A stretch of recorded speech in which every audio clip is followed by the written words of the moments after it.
welcome to Voices in My Head, the official podcast of me, Rick Lee James. I'm a recording artist, a singer, songwriter, author, worship leader, an ordained minister in the Church of the Nazarene, and most recently, a hospital chaplain. The Voices in My Head podcast is where I discuss things that are on my mind, the voices in my head. Music, movies, books, pop culture, theology, and more are all on the table as I discuss them here with friends and colleagues and sometimes just by myself, processing what I'm learning in the moment. Make sure to let me know what you think of today's episode by leaving me a review on iTunes, tweeting to me at Rick Lee James on Twitter, and by joining my mailing list at rickleejames.com, where you can receive an email every time a new episode is released. By the way, in case you are interested in a daily dose of kindness and encouragement beyond this podcast, I also run the Twitter account at Mr. Rogers Save, where I post daily quotes from Fred Rogers, one of the loudest voices in my head, which is ironic because he was such a quiet person. Also, if you do want to be notified about all of my latest releases, not just this podcast, sign up for email notifications on my Substack page found at rickleejames.substack.com. Well, I guess that's it for the intro, so let's get to the latest episode of Voices in My Head, the Rick Lee James podcast.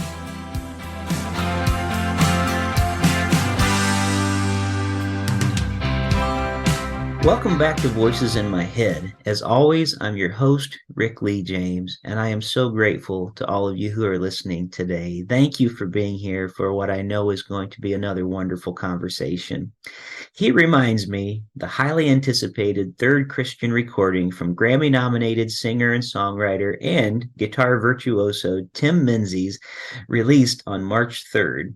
Showcasing a dozen selections, all penned or co-penned by Menzies, He Reminds Me was produced by Ben Isaacs and features collaborations with some of bluegrass and gospel music's leading names like Ricky Skaggs, Rhonda Vincent, Jason Crabb, Lynn Howard, and more.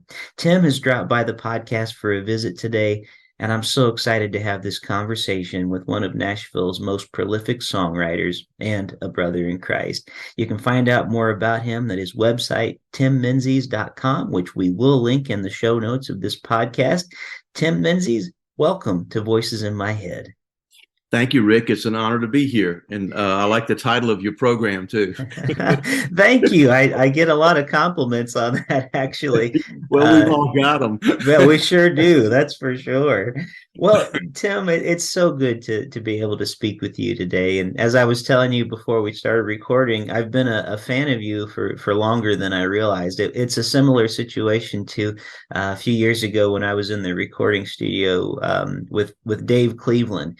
And I told him, because he's played on so many amazing albums over the years, just one of the best guitarists in Nashville. And I told him, I said, I've been a fan of you before I knew your name, because of all the great songs that I heard you play on. It's similar to you. I think before I even knew your name, because of so many great songs you've written for so many amazing artists over the years. I've been a fan for longer than I realized. So it's a real pleasure to visit with you today. But for those who are not familiar with you and your music, I wonder if we could start by you just telling us a little bit about yourself.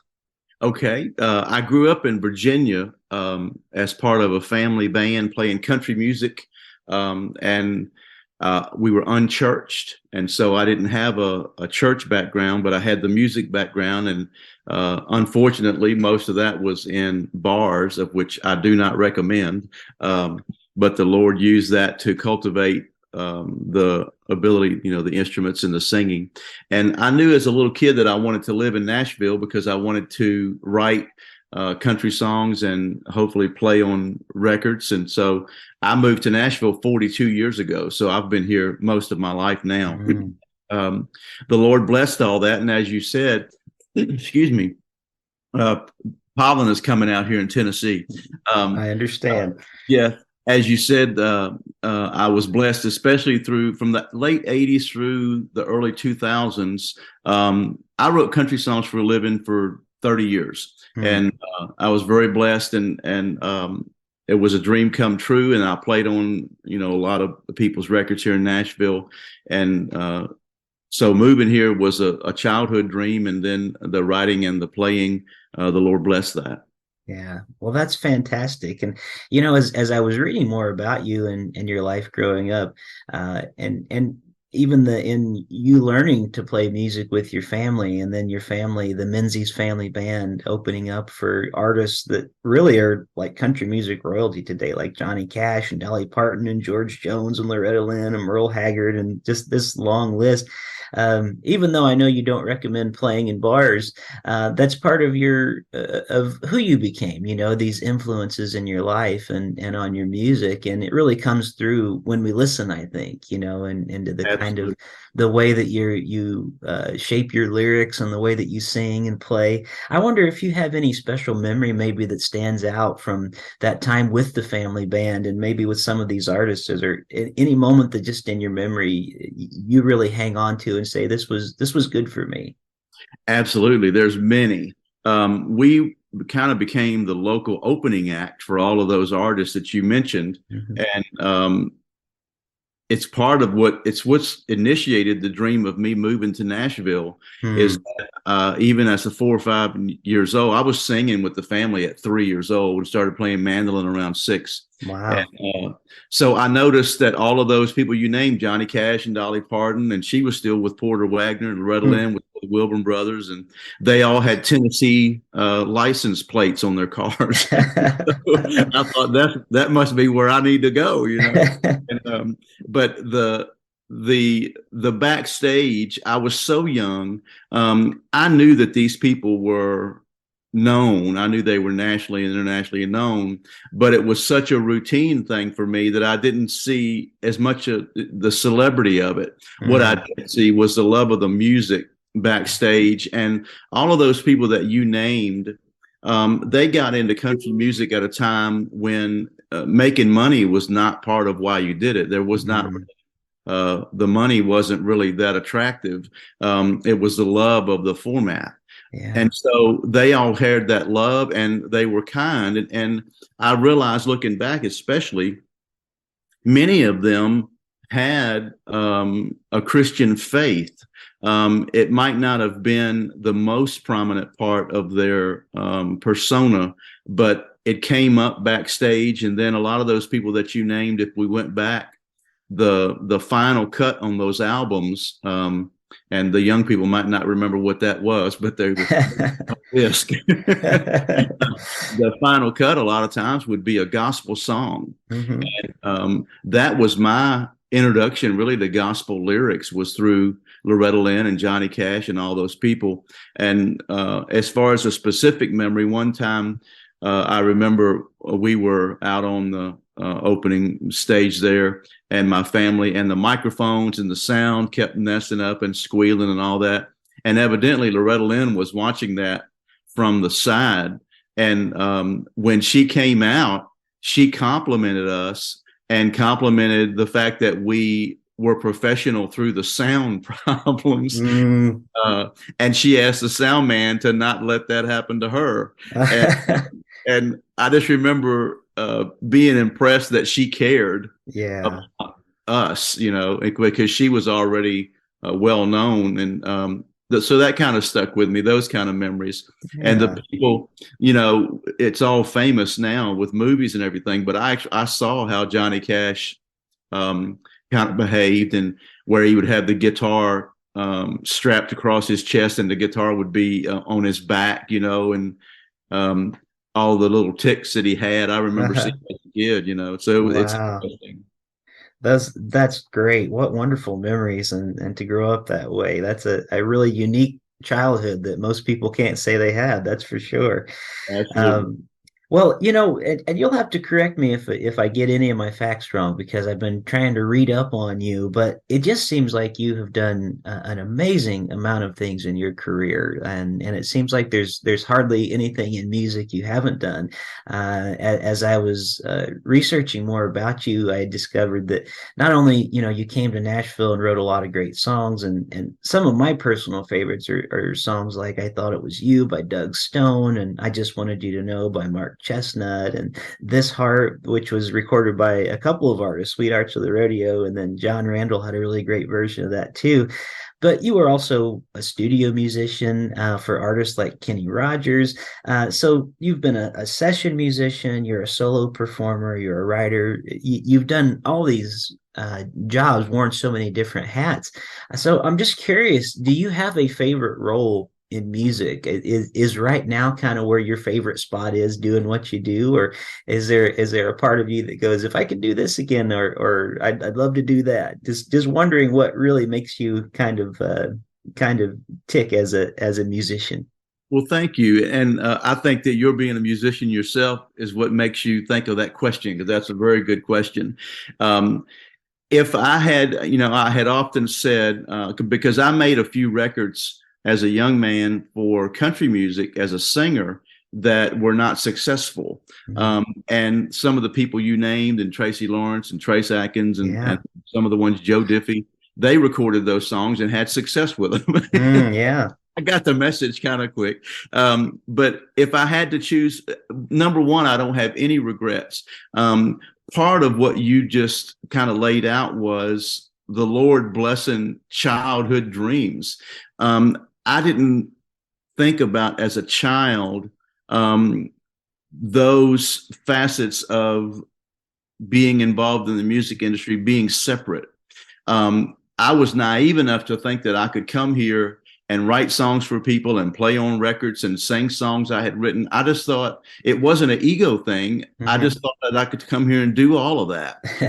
And, when I got here, I started realizing that doing them all with the excellence that it takes in this town to compete is really unsustainable. And so there was a brief time where I was playing on those records you named, and it was a thrill. I mean, I played on Waylon and Willie, and like you say, Kenny Rogers, Tammy Wynette, George Jones, and it was a thrill. And I was also writing, and I realized over a course of a couple of weeks that doing both simultaneously was going to become a problem because of keeping up with both sides of that fence. And people here in Nashville are so talented and so dedicated to what they do. And so I don't regret any of those moves. And I sincerely thank God for all of it. If I had to choose one thing, it would have been the songwriting, which is what the Lord blessed me to do for the longest tenure of my career.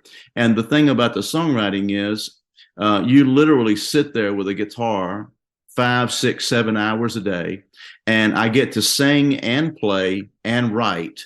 And, some people may think it's strange, but I didn't grow up perfecting the craft, imagining myself in front of an audience. I grew up kind of perfecting the craft just because I loved it.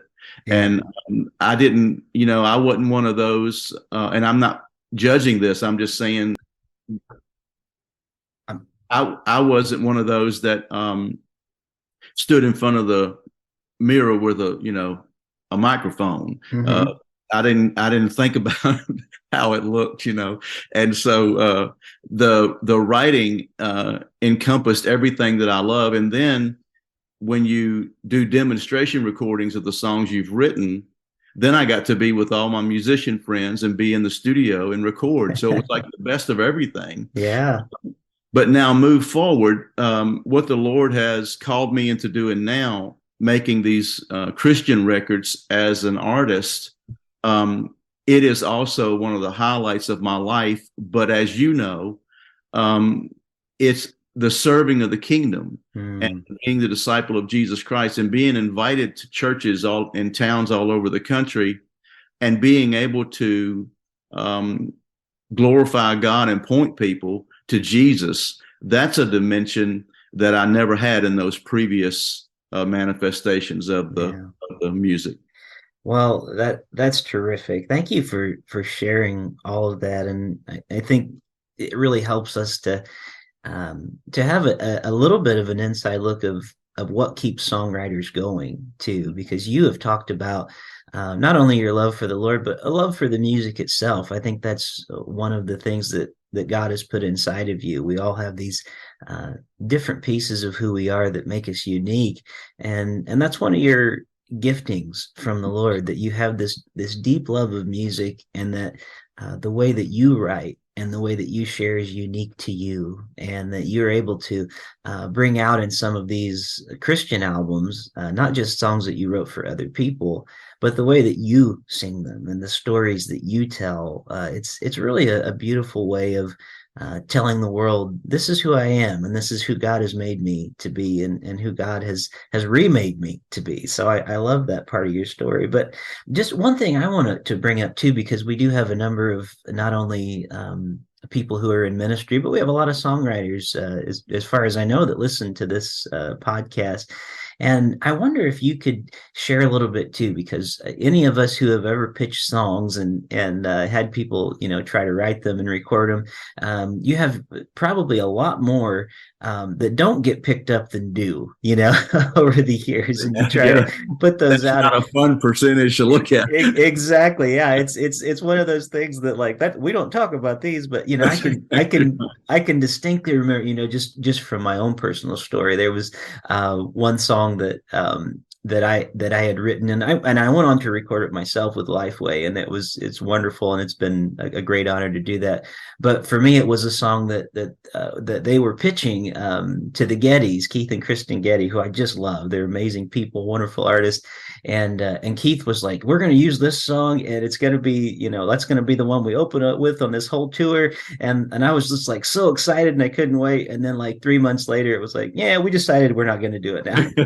And so it was one of those moments. It was like, "Oh wow," and then the disappointment. But that doesn't stop you from still doing it. The song still had a life of its own for me, and I was able to record it and use it in different ways. So all this long preamble was just to say, I wonder if you could address just a little bit what helps you to keep going on, like, say, when the song doesn't get picked up, and you as an artist who has written so many songs over the years, maybe give us some insight and help for those who are writers that might be listening, maybe even some encouragement that way. Yes. Well, the love of the craft and the love of the gift, it has to be there in order to persevere through what you just described that you went through, because it's so people, what you just described about the Gettys and that happening, it really, and people don't believe this unless they understand the creative dream of it. That wasn't a financial decision. Your disappointment. Your disappointment with the Gettys not doing it was the dream of a creative fulfillment. Right. And then when it doesn't happen, it's pretty painful. Yeah. And I've had many of those situations where Kenny Chesney was in this. This has happened to me 2 or 3 times on him. I don't quite know what to get wrong, but musician friends would call me and say, "Hey, we just charted one of your songs and we are recording it." And then I would, and it like 2 hours would go by, and then I would get another call saying it didn't work. Now you never know why, but it's very, very discouraging. And the thing about getting through it is writing the next song. I think that when I see people who really get defeated by that, one thing is they've only written a handful of songs, and they start putting too much emphasis and too much weight on 3 songs. Yeah. You have to write hundreds. And in the writing, there's a satisfaction. I think one of probably my favorite part of writing, I used to love second verses, because now the story is established to the listener to where now you have a little bit of freedom because everybody is on the same page from the story. Whereas at the beginning of the song, clarity is so important that you have to be very, very conscious of every facet of making sure that everybody understands the characters in the songs. By the time you get to the second verse, everybody's kind of in the story. And I think I've always thought that there was a kind of a freedom of language that happens in that. And then actually finishing the song. I have to say that getting the songs recorded was a huge thrill because someone has respected the song enough to record it, and that's great. And then of course, if that doesn't happen, when you did it the way I did it for a living, if that doesn't happen, you stop making a living. And so then you have to have them recorded to keep writing. But it was actually the finishing of the songs that thrilled me, and no one could take that. That's something that inspired me and kept me going, regardless of those disappointments, like you're just saying, because it does hurt. It stings when that happens. Yeah. Well, thank you for that. And I love how you are reminding us, don't just do a handful. Keep writing, keep doing it, because that's how you get better and better. Even authors of books will tell you that too. And the bloggers and people, you just get better the more you do it. And so I appreciate that good advice. Well, before we run out of time today, just these last 5 minutes or so that we have together today, we need to talk about your new beautiful album, He Reminds Me. And it really is a great work. I love the instrumentation on it. I love the stories that you tell in the song. And I have to say, one of my favorites on the album, which really it has not only just a great guitar groove, but it has one of my favorite lines, the song "What Are You Waiting For," where it says, "Jesus could come down here before I strike my next chord," towards the end of the song. I love that line. And it showcases some of your great guitar work and things. But all of these songs, I love the stories they tell. I love the way that you were just talking about a moment ago, the characters. And it's a hard thing to do, to be able to put that kind of depth of character into stories when you're telling songs. So as we close out today in these last few minutes, I want you to talk a little about the song "On My Father's Side," which is actually currently charting right now. And at the time of recording, it's at number 33. And I'm grateful to hear that. But I'd love to hear you talk about that song, and then we're going to close by playing that today. Okay, thank you.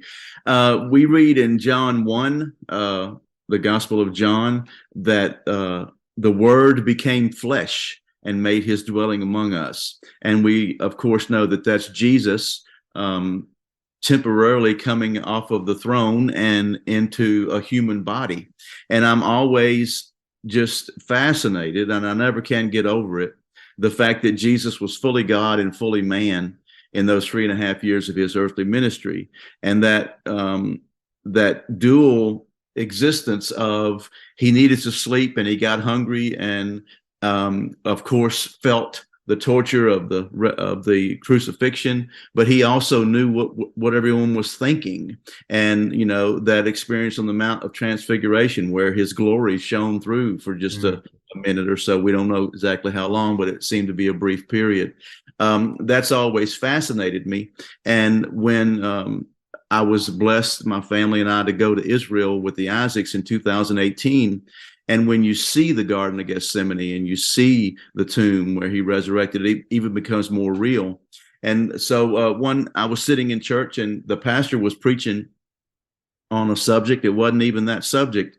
And he kind of made a little sidebar, and it was almost a humorous statement where he said, someone asked Jesus how old he was. And Jesus said, "Well, on my mother's side."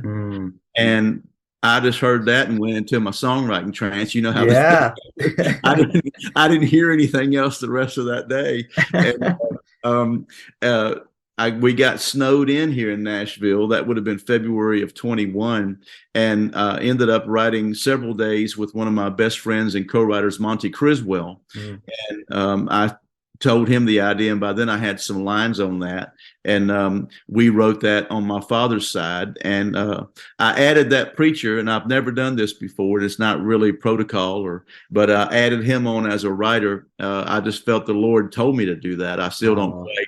I can't explain it, but I was compelled to do that. But the whole song starts out with Jesus being 12 years old in the temple, and the Pharisees and teachers of the law being impressed of how does he know this? Where did he learn these things? And we know that he knew them because he was God in the flesh. Yeah.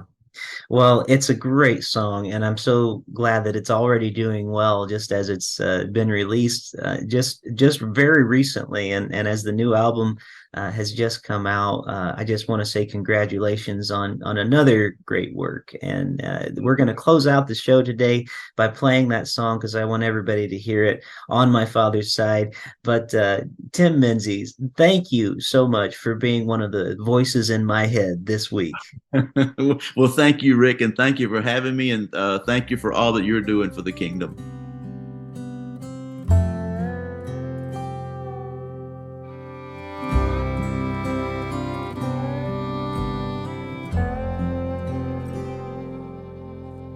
The temple courts were crowded from the feast.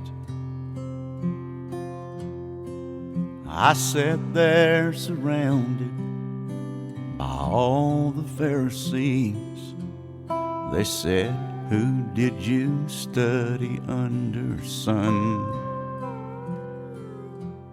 How old are you? Are you here alone? Tell us where you're from." Well, on my mother's side, I just turned 12 years old, born just down the road, down in Bethlehem. But on my father's side, I'm older than time. I am the light from up on high, the perfect Lamb, the great I am. On my father's side,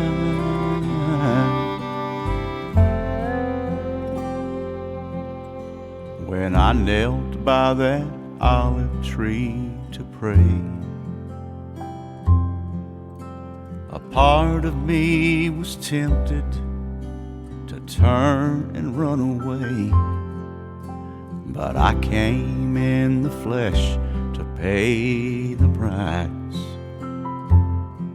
to hang on the cross, redeem the lost, and I knew it was time. But on my mother's side, I'm sweating blood, pray and take this cup if there's another way. But on my father's side, I knew the plan we made was the only way the world could be saved, and through me you could be. On my father's side, where the angels prayed, watching me hang there, then I heard all heaven shake and break out in praise. But on my mother's side, I felt each Roman nail. I could feel my body fail with every passing breath. But on my father's side, I rose from the grave. I've prepared a place we can hardly wait for you to see. You're home with me. On my father's side, on my father's side.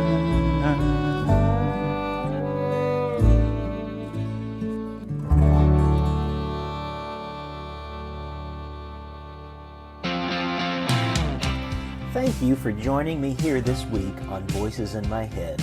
Music on the intro and outro of this show is from my single, As I Walk These Halls, which can be streamed on any streaming platform, including Spotify. I hope you'll visit me on my website at rickleejames.com, where you can find out more about me, get my music on vinyl and CD, schedule me for a concert, a speaking engagement, a podcast, or even a book signing in your neighborhood. Also, it would mean a great deal to me if you could write a review of this podcast on iTunes or wherever you listen to podcasts. The more positive reviews we receive, the more visible this podcast will be. And now, the benediction. May the God of hope fill you with all joy and peace in believing, so that by the power of the Holy Spirit you may abound in hope.